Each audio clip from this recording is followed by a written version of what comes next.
And we take on Sigma Fortress 1. Starting off with a little bit of a cutscene. Zero meets back up with us and suggests we split up. If this were a horror movie, he would be the first to die. So, Sigma Fortress 1, it's a little different than, the Wily Fortresses or the Sigma Fortresses from the later games. Here, they intersperse all of the robot masters, the Mavericks, in the levels instead of doing one full boss rush room. So, in the meantime, we've got to deal with these giant turtles that are lobbing parachuting bombs on us. Just this concept just kind of it baffles me.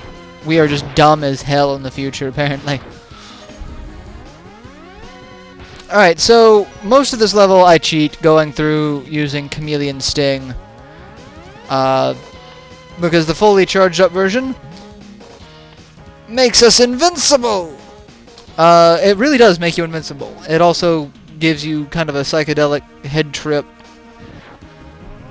It's the colors, Duke. The colors. But it's also useful because that section there, I can guarantee you, if I don't use Chameleon Sting, I run into that one, get smacked and fall off and die falling in a pit. Because all of this is over just a giant bottomless pit full of death. A bottomless pit full of death, yes. So now that we've got up here, it's actually kind of easygoing. That really is the hardest section of this level. But I can guarantee you, like most of the other Sigma Fortress, I'm going to die to stupid bottomless pits at least once. So yeah, get ready to have fun with that. Boom! A headshot. Alright, so up here, Vile and Zero meet up. Because Zero just teleported through all of that, yet he just got here the same time we did. Where the hell was Zero going?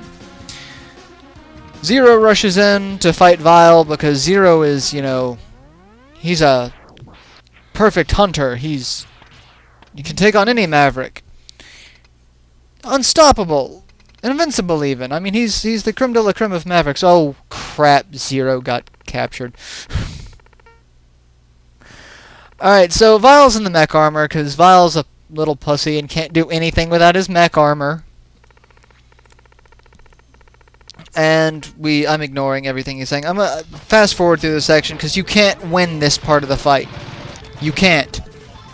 He's going to win. Don't waste your sub-tanks. He's going to beat the crap out of you, lock you in one of the little beams. And then depending on where you are, he's going to pick you up and gently set you off to the side. I had to show that because, yeah.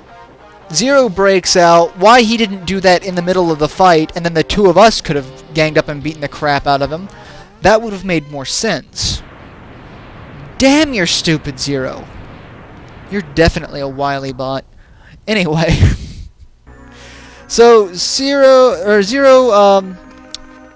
for the first time of many times, has sacrificed himself for no reason. And seeing this, Mega Man goes all Super Saiyan, kind of like Goku and Krillin that first time during the Frieza saga. Mega Man somehow absorbs energy. Why he doesn't just start using that power is beyond me. And then we fight Vile. And Vile is actually really easy in this game, especially if you use his weakness, which is the rolling shield, which I don't. Then Mega Man Maverick Hunter X for the PSP, he's actually a lot harder because he's got different weapons. He's got the arm cannon, which doesn't do the freezing ability. He's got a machine gun, and then the grenades. He's got a lot more interesting abilities in Maverick Hunter X, especially since you can play as him. So, yeah. Dealing with Vile, I'm going to go ahead and use a sub-tank. He's not all that hard. You just have to dodge him and not jump into him like I do. And then his freeze ability will hold on to you until you take damage.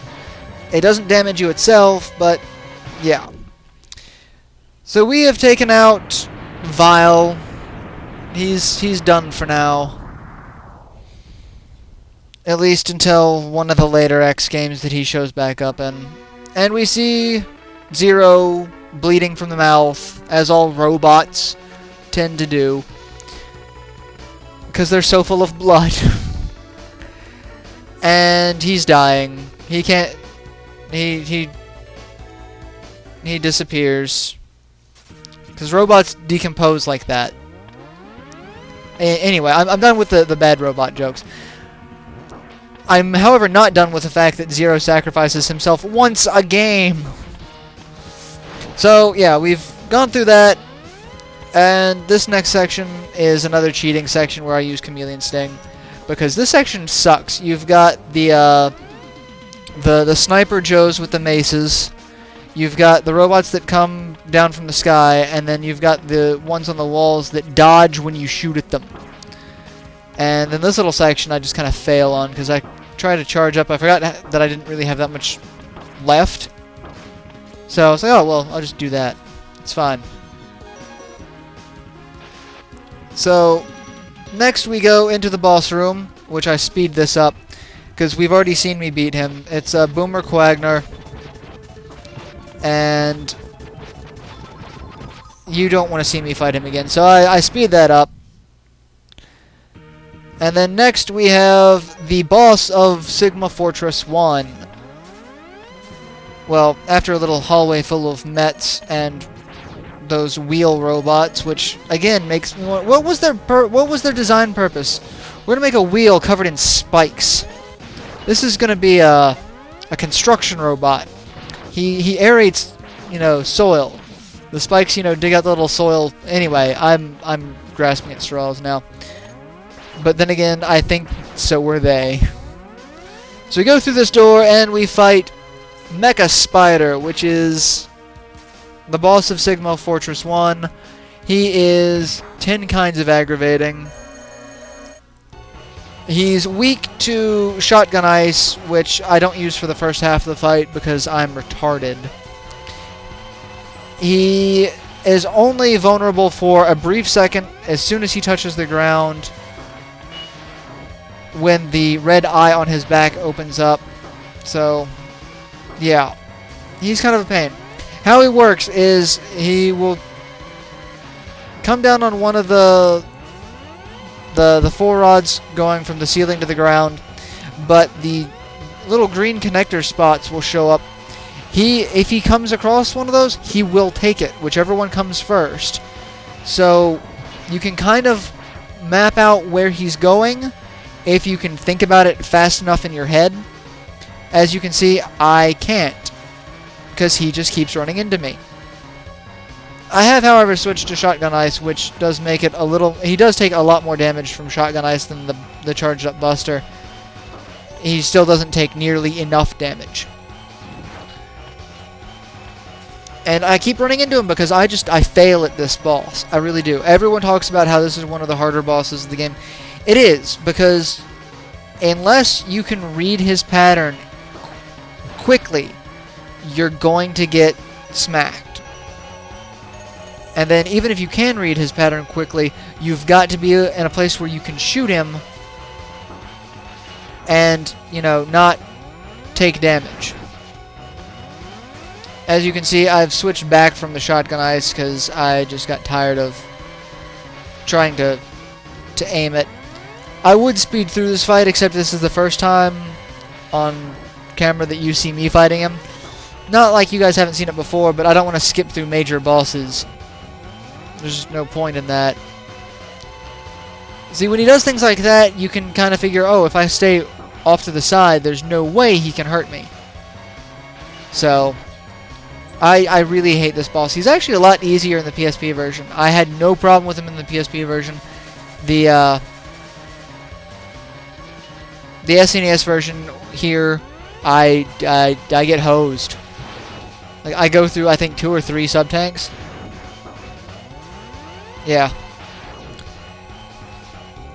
So yeah, Mecha Spider. How about that? I've got nothing else to say. This is just kind of aggravating, and rewatching it is just aggravating me to no extent.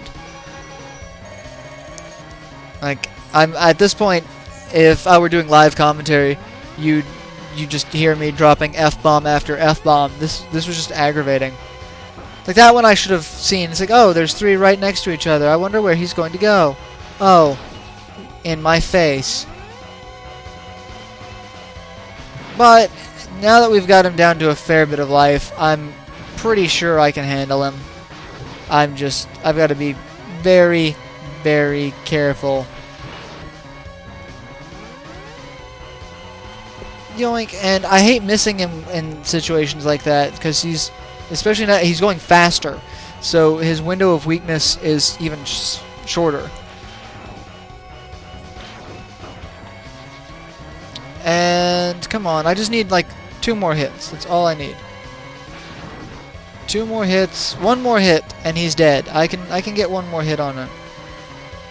There we go. Mecha Spider's down.